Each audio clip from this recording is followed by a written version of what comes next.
Friends, आज है 11 अप्रैल। देखते हैं आज का न्यूज़पेपर। मोदी से मुलाकात करने भारत आएंगे एलन मस्क। चलिए देखते हैं आखिर क्या है पूरी खबर। टेस्ला के सीईओ एलन मस्क इस महीने के अंत में प्रधानमंत्री नरेंद्र मोदी से मिलने आएंगे। मस्क की यात्रा टेस्ला की निवेश योजना और देश में एक नई फैक्ट्री खोलने के संबंध में संभावित घोषणा के साथ होंगे। उनके 22 अप्रैल को नई दिल्ली पहुंचने का अनुमान है। मस्क ने इस पुष्टि कर एक्स पर बताया है कि वह मोदी से मुलाकात के लिए उत्सुक है। मस्क 22 अप्रैल को नई दिल्ली में मोदी से अस्थायी मुलाकात करेंगे।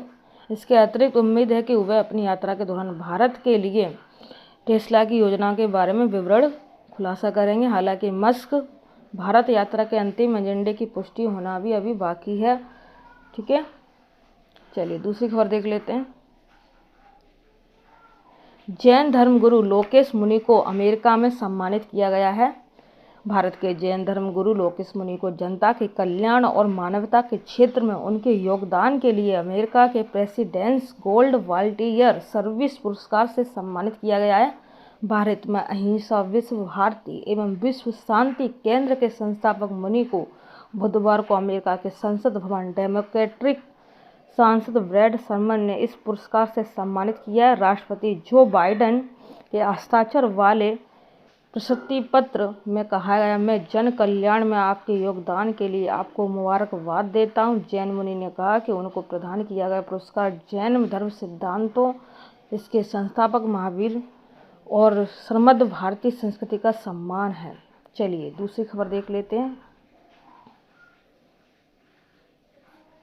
दुनिया को बचाने के लिए 2 साल का वक्त। संयुक्त राष्ट्र 25 तक धरती पर कार्बन प्रदूषण को पूरी तरह खत्म करना होगा।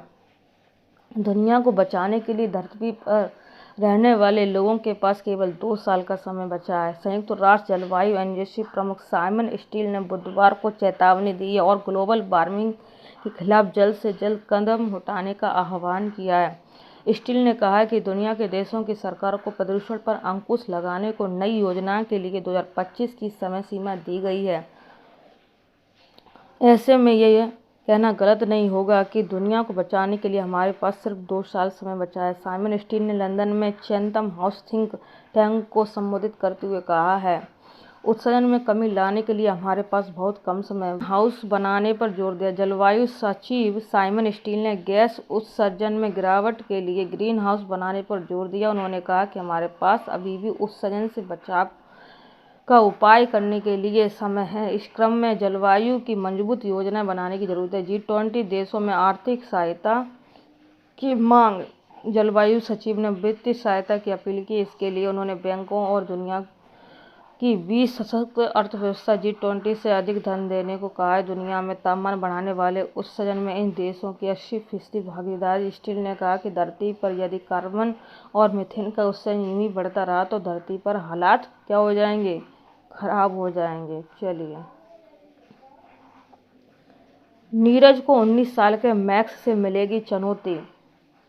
ये देखिए, 90 मीटर की दूरी पार करने वाली दुनिया के सबसे युवा खिलाड़ी जर्मन के मैक्स डेहनिंग हैं और ये हमारे भारत के 89.94 मीटर चोपड़ा का व्यक्तिगत सर्वश्रेष्ठ प्रदर्शन जो उन्होंने 2022 में स्वीडन में निकाला था। तो चलिए, टक्कर होगी पूरी पक्की। भारतीय सुपरस्टार भारोत्तोलक खिलाड़ी नीरज चोपड़ा 18 जून को फिनलैंड के तुर्कू में प्रतिष्ठित पावर नुर्मी खेलों में प्रतिस्पर्धा करेंगे।